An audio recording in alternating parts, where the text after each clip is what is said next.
मथुरा की हर गली में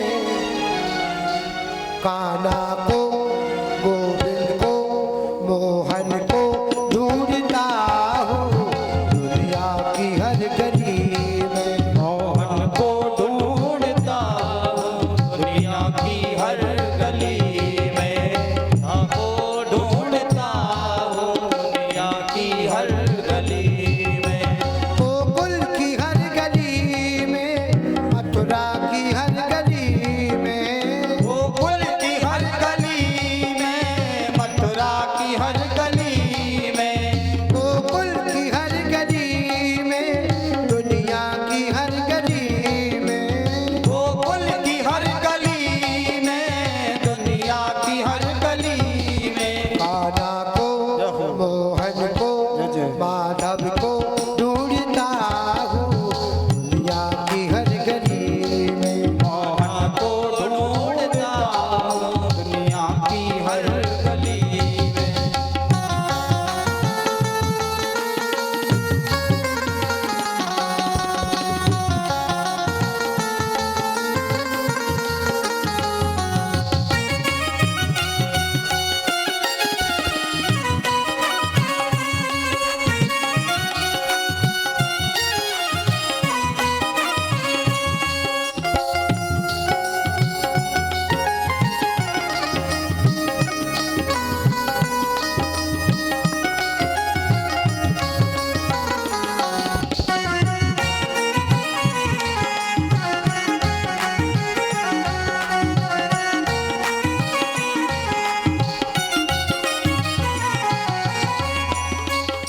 गोकुल गया तो सोचा माखन चुराता होगा।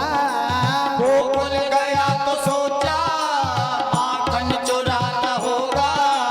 गोकुल गया तो सोचा माखन चुराता होगा। गोकुल गया तो सोचा माखन चुराता होगा।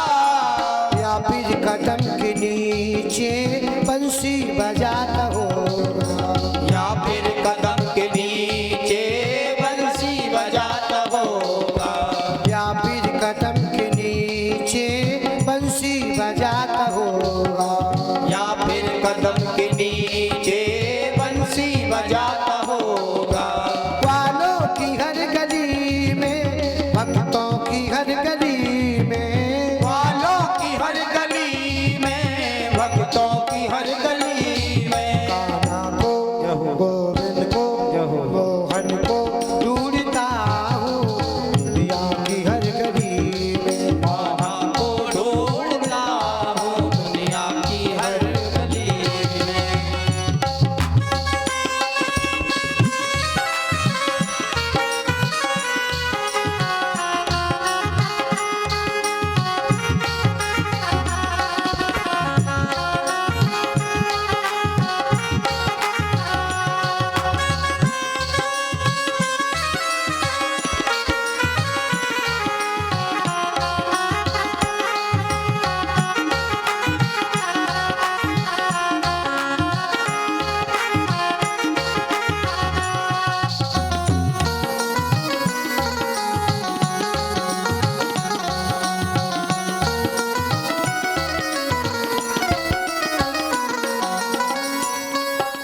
सोचा किसी बहन की साड़ी बढ़ाता होगा। सोचा किसी बहन की साड़ी बढ़ाता होगा।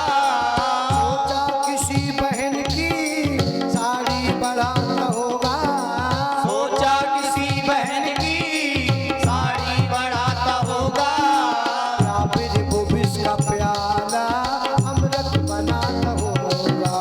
या फिर वो विष का प्याला अमृत बनाता होगा। या फिर वो विष का प्याला अमृत बनाता होगा। या फिर वो विष का प्याला अमृत बनाता होगा। ग्वालिन की हर गली में, भक्तों की हर गली में, ग्वालिन की हर गली में, भक्तों की हर गली में। कान्हा को, गोविंद को, मोहन को ढूंढता हूँ दुनिया की हर गली में। कान्हा को ढूंढता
महाराज जैसे आगे चले यमुना के किनारे पहुंचे। यमुना के किनारे पहुंच करके ध्रुव जी महाराज तपस्या करने लगे। और पहले महीने में जैसे तपस्या की, त्रियात्रांते कपित भद्रासना, केत के फल को लिया। केत का फल गणेश जी को प्रिय है, गणेश जी को चढ़ाया जाता है, मानो श्री गणेश कर रहे हैं। केत का फल लिया और खाया, तपस्या के लिए बैठ गए पहले महीने। द्वितीय तथा मासम षष्ठे षष्ठे हनि, दूसरे महीने में 6 दिन के अंतराल में उठते हैं।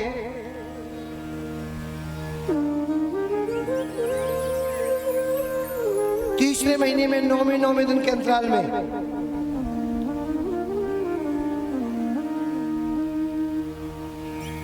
चतुर्थमपि मासम द्वादशे हनि, 12 दिन के अंतराल में। 5वां महीना जैसे आया, आज ध्रुव जी महाराज 5वें महीने में अपनी प्राण वायु को रोक करके जैसे बैठे, आज श्वास लेना बंद कर दिया। श्वास लेना जैसे बंद किया तो सारे चराचर की प्राण वायु रुक गई। चराचरस अकल स्वधामना, सभी देवता दौड़ करके भगवान के पास गए। भगवान से कहा, स्वामी स्वामी, कोई भक्त आपकी तपस्या कर रहा है, जाकर के उसे दर्शन दे दो। भगवान ने कहा, हम दर्शन देने तो नहीं जाएंगे। तो सभी देवताओं ने कहा, आप दर्शन देने नहीं जाओगे तो हम लोगों के दर्शन मिट जाएंगे। क्यों? श्वास नहीं ले पा रहे हैं। अब देखो एक बात सुनो,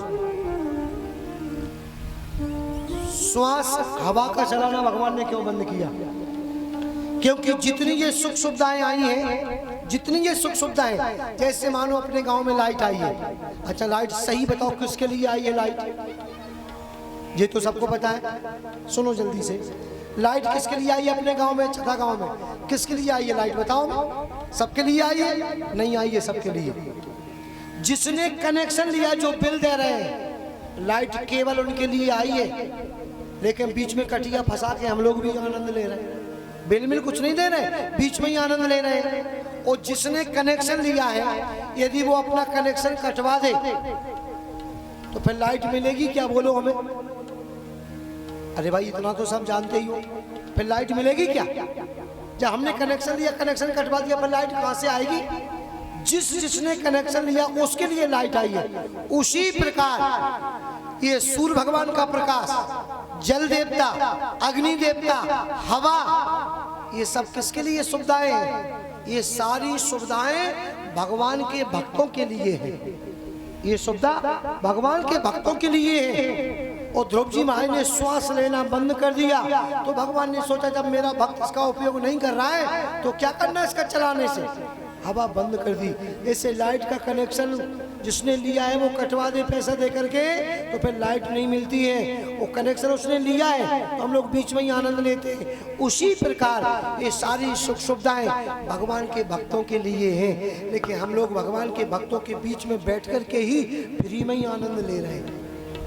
ध्रुव जी ने श्वास लेना बंद किया तो भगवान ने हवा चलाना बंद कर दिया। सारे देवता घबरा गए। वो घबरा करके भगवान के पास पहुंचे। नेमं पितामो भगवान प्राण रोधम चराचरिष अखिल स्वधामना विदेहि तन्नो बृजना तो मोक्षम प्राप्ता वयम त्वाम शरणम शरण्यम।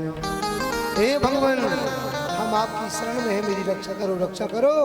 आज भगवान ने हरि रूप धारण किया और हरि रूप धारण करके भगवान ध्रुव जी को जैसे दर्शन देने के लिए गए। ध्रुव जी से कहा, ध्रुव नेत्र खोलो, नेत्र खोलो। ध्रुव जी ने अपने नेत्र नहीं खोले तो भगवान ने क्या देखा कि ध्रुव जी के अंदर भगवान की छवि है, उसका दर्शन ध्रुव जी को हो रहा है। सो भगवान ने अपनी उस छवि को जैसे खींचा और ध्रुव जी ने हर बात में जैसे नेत्र खोले तो जिस छवि का दर्शन अंदर हो रहा था हृदय में, वो छवि सामने खड़ी है। नील सरोवरों नीलमणि नील नीलधर श्याम। ध्रुव जी ने दर्शन किया। भगवान ने कहा मांगो मांगो मांगो। ध्रुव जी ने कुछ नहीं मांगा। आज भगवान ने अपना शंख, 5 जन नाम का शंख भगवान ने जैसे ध्रुव जी के गाल से स्पर्श किया, कपोल से स्पर्श किया, तो मानो सोई हुई सरस्वती जागृत हो गई हो। आज ध्रुव जी महाराज ने कहा भगवान मुझे कुछ नहीं चाहिए।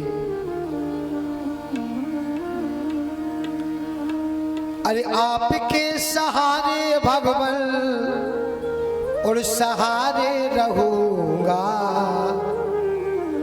जहां ले चलोगे वही मैं चलूंगा। कणु अणु परमाणु और शक्ति तुम्ही हो, भक्तों के हृदय की भक्ति तुम्ही हो। जड़ चेतन चेतन और आपके सहारे, करू कर जोर बंगल प्रभु जी हमारे। हे भगवान अब मुझे कुछ नहीं चाहिए। अब कछुनाथ, अब कछुनाथ न चाहिए मोरे, वो दीन दयाल अनुग्रह तोरे। नाथ देख पद कमल तुम्हारे, अब पूरे सब काम हमारे। भगवान ने कहा मांगो। ध्रुव जी ने कहा आपके चरणों को प्राप्त करके अब मुझे कुछ नहीं चाहिए। भगवान ने कहा माँ से क्या कह के आए थे कि हम सिंहासन मांगेंगे? ध्रुव जी ने कहा मैंने जब कहा था, जब मुझे आपका दर्शन नहीं हुआ था, अब आपका दर्शन हो गया है, अब मुझे कुछ नहीं चाहिए। तो भगवान ने कहा ठीक जाओ, तुम कुछ नहीं मांग रहे हो, मैंने तुम्हारे लिए ध्रुवलोक बनाया है, अभी जाकर के राजपाट चलाओ, आकर के फिर अपने लोक में आप अपना स्थान ग्रहण करना। नारद जी के द्वारा महाराज उत्तानपाद को सूचना मिली। उत्तानपाद नगर से बाहर निकल करके अपने सैनिकों के साथ में ध्रुव जी की अगवानी के लिए बाहर खड़े हैं। क्यों? ये जहाँ पर कृपा राम की हुई तहाँ पर कृपा करे सब कोई। ध्रुव जी ने जाकर के पिताजी के चरणों में प्रणाम किया। चरणों में प्रणाम करके आगे बढ़े तो सबसे पहले अपनी माँ सुनीति से नहीं मिले। किससे मिले? सुरुचि से मिले। क्यों? जैसे राम भगवान 14 वर्षों का वनवास व्यतीत करके आए तो सबसे पहले किससे मिले? उन्होंने सोचा कि सब मुझसे मिलने के लिए आए, लेकिन वो मेरी माँ जो मुझे बहुत ज्यादा स्नेह करते थे, मेरे भाई बहन, सच्ची ईमानदारी की बात तो यही है कि राम जी को कैकेयी से ज्यादा प्रेम करने वाला कोई दूसरा नहीं था। कैकेयी माता ने वनवास नहीं दिया है, बल्कि राम जी ने स्वयं मांगा है।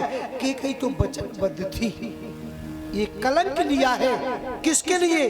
केवल राम तुम खुश रहो, सारा संसार का कलंक अपयस में अपने सिर के ऊपर धारण कर लूंगी, लेकिन मैं तुम्हें हर स्थिति में खुश देखना चाहती हूँ।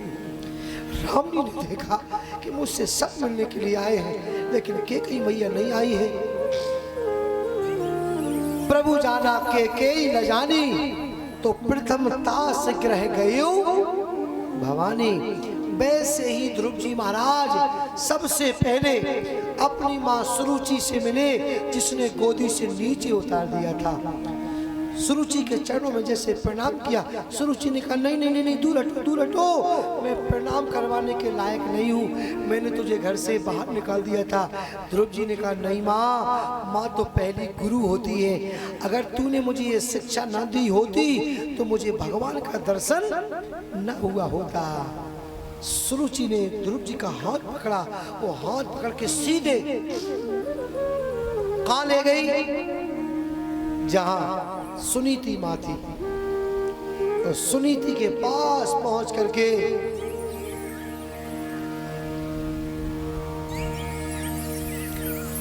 कहा दीदी। सुनीति ने कहा कौन है? कहा मैं तुम्हारी बहन सुरुचि हूँ। सुनीति ने कहा अब क्यों आई हो, अब क्या लेने आई हो? मेरा एक बेटा था, तुमने वन में पहुंचा दिया। सुरुचि ने कहा मुझे कुछ नहीं चाहिए, तुम्हारा बेटा मैंने तुमसे दूर किया था, बस मैं उसी बेटा को तुमसे मिलाने के लिए आई हूँ। मैंने तुम्हारी गोदी सूनी की थी, वही मैं तुम्हारी गोदी को आज भरने के लिए आई हूँ। तुम्हारा बेटा भगवान के दर्शन करके आज तुमसे मिलने के लिए आया है। सुनीति ने कहा, काहे को झूठी बातें कर रही हो, मेरा बेटा कहाँ होगा, ना जाने किस हिंसक ने उसे खा लिया होगा, मार दिया होगा। नहीं नहीं, तुम्हारा बेटा मैं साथ में लेकर के आई हूँ। ध्रुव जी ने कहा, माँ। सुनीति ने ध्रुव की याद में रोते रोते रोते रोते अपनी आंखों की ज्योति समाप्त कर ली थी। आज सुनीति का बेटा ध्रुव ध्रुव ध्रुव तुम कहाँ हो, कहाँ हो, कहाँ हो, जहाँ इतना कहा, कहाँ हो, कहाँ हो, कहाँ हो।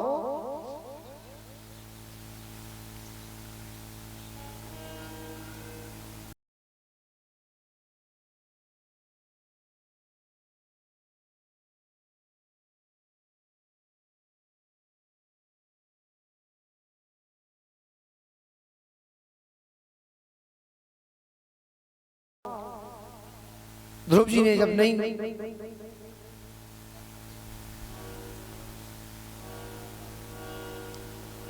कुछ उत्तर दिया तो माँ ने कहा, बेटा कहाँ हो, कहाँ हो, कहाँ हो। ध्रुव जी ये देख रहे थे कि मेरी माँ ऐसे क्यों कर रही है। जब ध्रुव जी ने देखा तो ध्रुव जी को लगा कि मेरी माँ ने मेरी याद में रो रो करके अपनी आंखों की ज्योति खत्म कर ली है। जहाँ ये देखा आंखों की ज्योति खत्म हो गई है। आज ध्रुव जी ने ऊंचे हाथ करके कहा, भगवान तुम मुझसे बार बार कह रहे थे कुछ मांगो मांगो मांगो, मैंने कुछ नहीं मांगा था, अब मैं मांग रही हूँ। भगवान ने कहा, क्या चाहती हो मांगो। ध्रुव जी ने कहा, मुझे और कुछ नहीं चाहिए, मेरे माँ की आंखों की ज्योति मुझे वापस दे दो। आज भगवान ने कृपा कर दी, आंखों की ज्योति जैसे वापस हुई। आज सुनीति ने जहाँ अपने बेटा ध्रुव को देखा तो देख करके आज सूखे हुए स्तनों से दूध की धार निकली। ध्रुव जी को हृदय से लगा लिया। ध्रुव जी अपनी माँ को लेकर के सीधे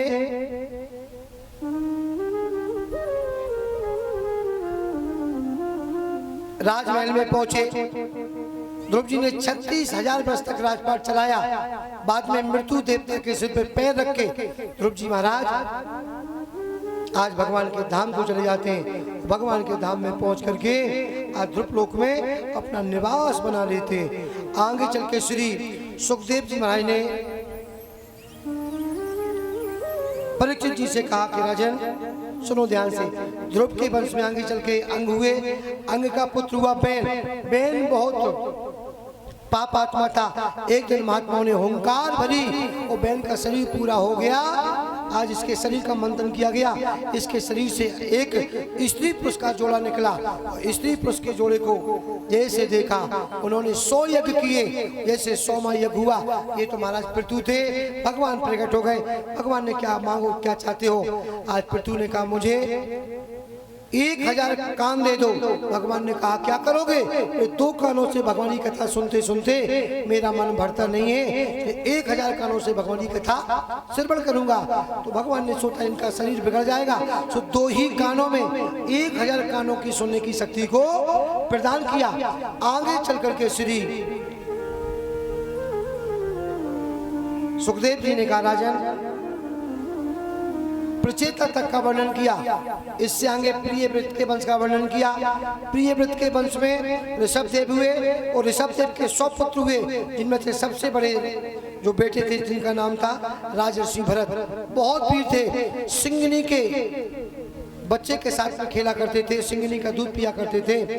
एक दिन मृग के मोह में फंस करके आज अपने शरीर को छोड़ दिया, मृग बने। पुनः फिर जंगल में आग लगी, मृग के शरीर को पूरा किया तो एक ब्राह्मण के घर में जन्म लिया। नाम पुनः फिर पड़ गया भरत।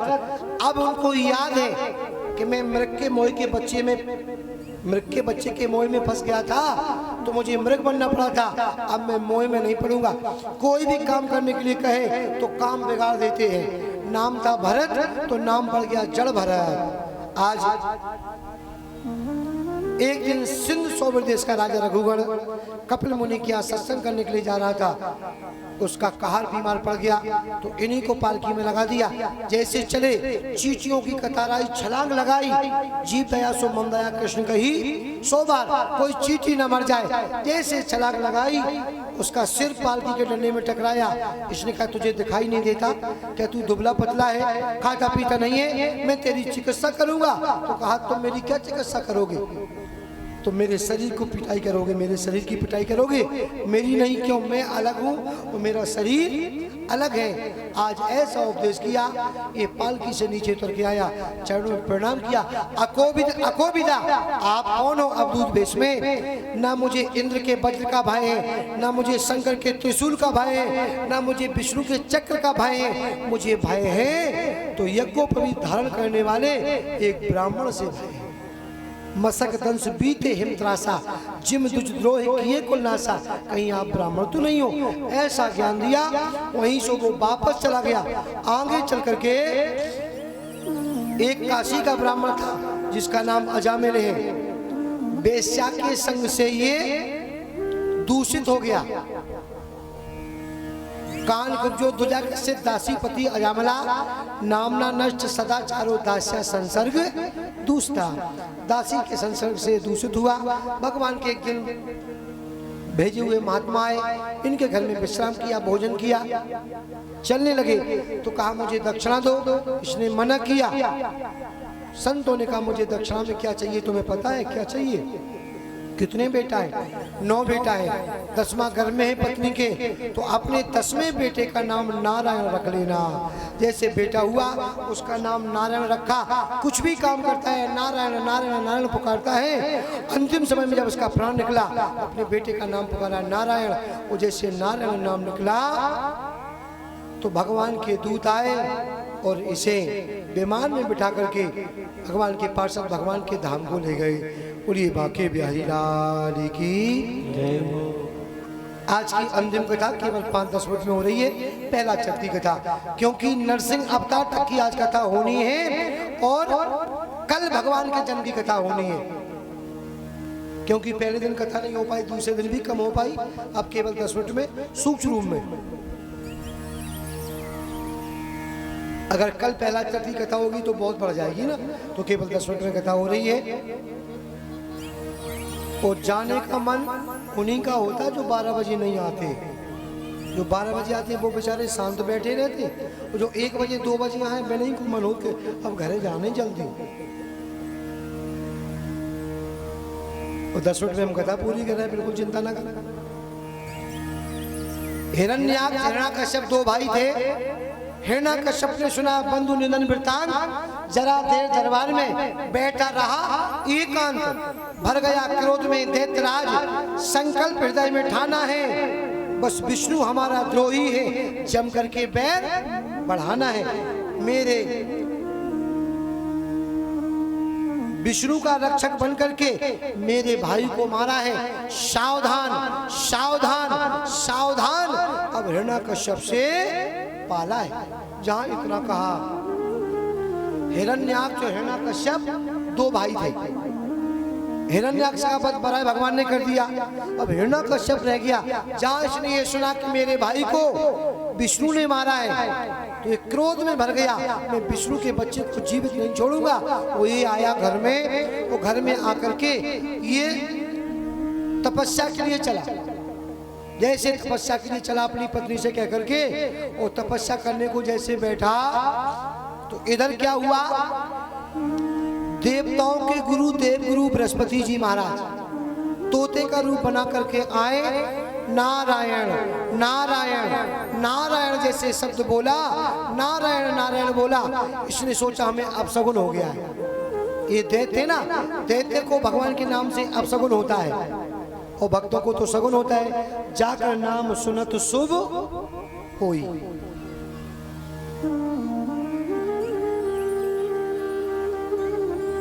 लौट करके आया। कयादु ने कहा स्वामी आप तो तपस्या करने गए थे, लौट करके क्यों आए? सो ये क्या बोला, देवी हमें अपशगुन हो गया। कैसे? बोले तोते का बच्चा नारायण नारायण कह रहा था, तो कहा नारायण तोते का बच्चा, हमें विश्वास नहीं होता है। बार बार कहा स्वामी सच में, हाँ नारायण नारायण। 54 बार नाम लेवाया, 54 बार नाम लेवाया। भोजन बनाते समय, भोजन कराते समय जब शयन कक्ष में पहुंचा, शयन कर रहा था, कयादू चरण चापने लगी, चरण दबा रही थी। बोली स्वामी मुझे विश्वास नहीं होता, सच्ची बात बताओ, क्या तोते का बच्चा नारायण कह रहा था? ये बोला हाँ हाँ देवी, मैंने अपने आंखों से देखा है, कानों से सुना है, उसकी चोंच को चलते देखा, नारायण नारायण नारायण कह रहा था। 54 बार नाम पुनः फिर लिवाया। अब 54 कितने हो गए बोलो? 54 108। मानो 108 की माला हो गई है। और उसी रात्रि में इसने अपनी पत्नी कयादू को पुत्र प्राप्ति का वरदान दिया। तो भगवान का भजन करने के कारण भगवान के भक्त हुए श्री प्रहलाद जी महाराज। और नहीं तो जैसे हिरण्यकश्यप था वैसे ही प्रहलाद जी भी थे, ना भगवान का नाम लेते थे ना किसी को लेने देते थे।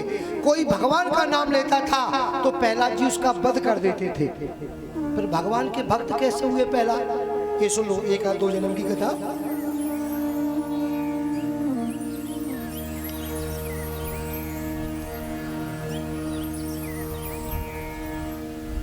ये पुनः फिर तपस्या करने को चला। इधर ये गर्भवती थी कयादू, सो देवताओं ने कयादू का हाथ पकड़ा, इसे मारने के लिए खींचने लगे। नारद जी आए, नारद जी ने कहा क्या कर रहे हो? ये गर्भवती है, इसके कोई दैत्य है ना, वो भी परेशान करेगा, इसलिए इसका वध कर देते हैं। नारद जी ने कहा ऐसा मत करो, इसके गर्भ में तो महान भगवत भक्त पल रहा है। आज नारद जी महाराज अपने आश्रम में ले गए, वो कथाएं सुनाई, तो कथा सुनने के कारण भगवान के भक्त हुए श्री प्रहलाद जी महाराज। एक और कथा, इसने कहा कोई भी ना भगवान का नाम लेगा और ना कोई किसी को लेने देगा, जिसने नाम लिया भगवान की पूजा की उसका हम वध कर देंगे। तो एक महात्मा सालक राम जी की पूजा चुपके से करते थे, गंगा स्नान करने गए और सालक राम जी को साथ में लेकर के आए। इसे पता चला कि ये महात्मा के पास सालक राम है, ये वध कर देता था। तो जैसे महात्मा के पास में आया, महात्मा से बोला तुम्हारे पास क्या है, किसकी पूजा करते हो? महात्मा ने कहा मैं तो दैत्यराज आपकी पूजा करता हूँ। नहीं नहीं, सालक राम की करते हो? नहीं, चलो अपनी तलाशी दो। तो जैसे तलाशी ली, कहीं सालक राम नहीं मिले। अब सालक राम जी को महात्मा जी ने एक कमंडल में, जो कमंडल था ना पानी का, उसमें डाल दिया था। ये नरसिंह पुराण की कथा है। ये बड़ा चालाक था, उसने कहा मुझे पानी पिलाओ, प्यास लगी है। पसीना निकल गया महात्मा के। उसने सोचा कहीं सालक राम जी को देख लिया तो ये मेरा वध कर देगा। महात्मा ने कहा कि हे भगवान, मैं मरूं तो मर जाऊं, मुझे इसकी चिंता नहीं है, लेकिन आप मेरे साथ हो और मेरा वध हो गया तो आपका नाम बदनाम हो जाएगा। आप तो जल भी हो थल भी हो, आप तो जल में परिवर्तित हो जाओ। तो सालक राम भगवान जल में परिवर्तित हो गए। वो इसने कहा मुझे पानी पिलाओ। जैसे इसने अंजलि बनाई, वो पानी डाला तो पूरा कमंडल का पानी पी गया। मैं सालक राम के वो घर में आया, रात्रि को विश्राम किया। उसी रात्रि में इसने कयादू को पुत्र प्राप्ति का वरदान दिया। इसलिए भगवान के भक्त हुए श्री प्रहलाद जी महाराज। अनेक अनेक ऐसी कथाएं हैं कि आपने सुनी भी हैं, कुछ कुछ सुनी भी नहीं होगी। लेकिन ज्यादा समय नहीं है तो चलो 5 मिनट में कथा पूरी करते हैं। ये तपस्या करने को चला, ये तपस्या कर रहा था ऊर्ध्वबाहुष। ऊर्ध्वबाहुष का मतलब पैर केवल खड़ा नहीं हुआ, पैर के अंगूठे केवल खड़ा हुआ। पैर के अंगूठे केवल ऊपर को हाथ करके ऊर्ध्वबाहुष। ऐसे ये तपस्या कर रहा था, इसके शरीर में दीमक लग गया। इसकी तपस्या के तेज से त्रिलोकी जलने लगी। ब्रह्मा जी आए, ब्रह्मा जी ने कहा बर्दो हम नो प्राप्त हो, हे कश्यप नंदन, हम तुम्हें वरदान देने के लिए आए हैं, मेरे द्वारा पर प्राप्त करो। मांगो मांगो, क्या चाहिए मांगो। ये नहीं बोला। ब्रह्मा जी ने कमंडल से जल लिया। जैसे छींटे लगाए तो हिष्ट पुष्ट तन भयु सुहाए, मानव अभय भवन्ते आए, कहा वरदान मांगो। ये बोला महाराज मुझे अमर कर दो। ब्रह्मा जी बोले अमर तो हम स्वयं नहीं है, अमर छोड़ के मांगो क्या चाहते हो। तो कहा भूमऊ ना अमरऊ, ना मैं पृथ्वी में मरूं ना आकाश में। ब्रह्मा जी बोले तदास्तु। ये बोला ना दिन में मरूं ना रात में। ब्रह्मा जी बोले तदास्तु। ना जड़ से ना चेतन से तदास्तु, ना जिंदा से ना मुर्दा से तदास्तु, ना अस्त्र से ना शस्त्र से तदास्तु, ना हिंसक से ना मनुष्य से तदास्तु। फिर ये बोला ब्रह्मा जी के द्वारा बनाए हुए 12 महीनों में ना मरूं, कहा तदास्तु। फिर बोला मैं ब्रह्मा जी के द्वारा बनाई हुई सृष्टि से ना मरूं। ब्रह्मा जी बोले तदास्तु। और ब्रह्मा जी ने हंस उड़ाया ऊपर को, और ब्रह्मा जी ने कहा ए मस्तु तदास्तु तदास्तु। ये बोला ब्रह्मा जी से हे ब्रह्मदेव पैर तो छुपाए जाओ। ब्रह्मा जी बोले अभी नहीं। क्यों?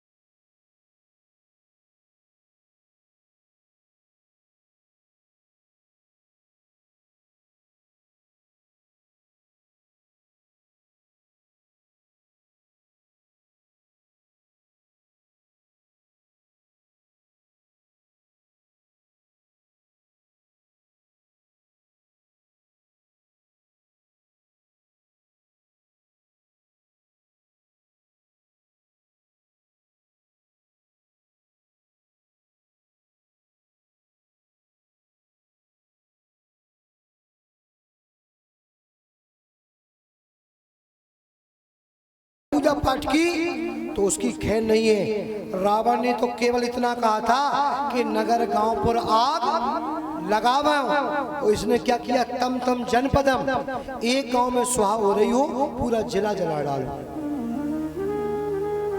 यही लिखा भागवत में।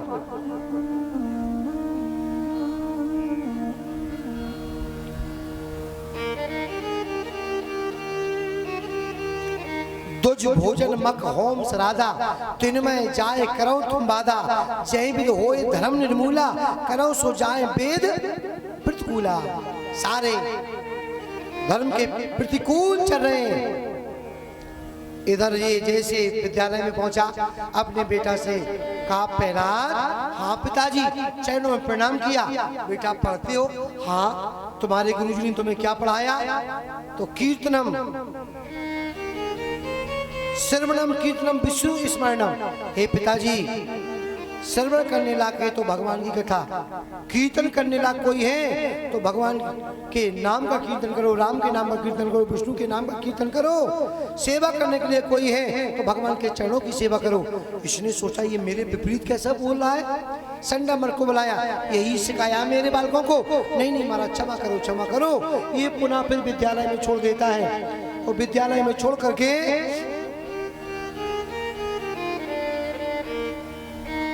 घर में आया। एक दिन ये पुनः फिर विद्यालय में पहुंचा। वो पहला से कहा प्रहलाद, हाँ पिताजी प्रणाम। पढ़ते हो? हाँ पिताजी। तुम्हारे गुरुजी ने तुम्हें क्या पढ़ाया है? तुम्हारे गुरुजी ने तुम्हें क्या पढ़ाया? जाए इतना कहा। नारद जी बोले मेरे गुरु, प्रहलाद जी बोले मेरे गुरुजी ने। हाँ। अब ये हिरण्याकश्यप सोच रहा था कि ये गुरु मानते होंगे, ये गुरु मानते होंगे किसको? संडामर को। लेकिन प्रहलाद जी अपना गुरु मानते थे नारद जी को। मेरे गुरुजी ने क्या सिखाया बता दे? तो क्या बताया? अब आप लोगों ने भी देखा है, जब हम लोग छोटे बच्चों को विद्यालय में पढ़ने को भेजते थे, अब अलग बात है, अब तो LKG से शुरू होता ना। पहले जब पढ़ने के लिए भेजते थे तो कहाँ से पढ़ाई शुरू होती थी? कहाँ से होती थी? छोटा आ है ना, और बड़ा, यही ना? हाँ कह रहे भैया छोटवा बड़वा। तो छोटा आ अनार, वो बड़ो आ आम। अच्छा, इसके बाद क्या है? ई है, ई इमली। अच्छा, बड़ी ई ईख। अच्छा, इसके बाद क्या है? ऊ उल्लू। हे भगवान बताओ, जब मास्टर ही लड़कन को जब पढ़ावे उल्लू, तुझे उल्लू का ही रहे पूरे जीवन पर। प्रहलाद जी ने कहा मेरे गुरुजी ने क्या सिखाया ये सुन लो। एक एक अक्षर में भगवान का दर्शन कराया। आ